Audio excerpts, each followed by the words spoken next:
Książka jest to zbiór moich prac, jakie przygotowywałam do warsztatów plastycznych dla dzieci, dla młodzieży.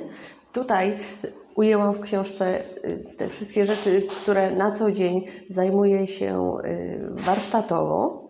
Są one opracowane przez ostatnie kilka lat i pod kątem dzieci szkoły średniej, ale też mogą być one w szkole podstawowej. Książka, którą wydałam, jest poświęcona strojowi kaszubskiemu, głównie świetlicowemu. Jest tutaj krótka historia, ale przede wszystkim też jak wyglądać powinien prawidłowo strój i jak powinno się go prawidłowo nosić.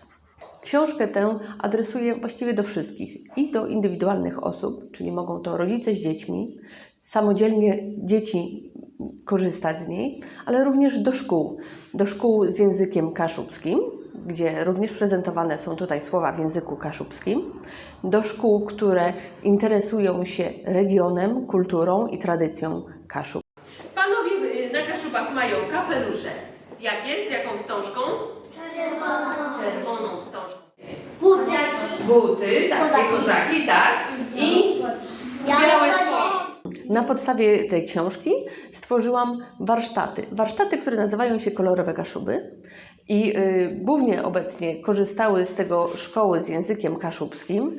Podczas tych warsztatów bawimy się, zapoznajemy się z różnymi tematami związanymi ze strojem, z tradycją kaszubską, ale głównie polega to na integracji, na wspólnym zabawie, na też poznawaniu siebie i poznawaniu kultury Kaszub. Zapraszam wszystkich Państwa do zapoznania się z moją najnowszą pozycją Kolorowe Kaszuby, wycinanki, kolorowanki i zabawy dla dzieci.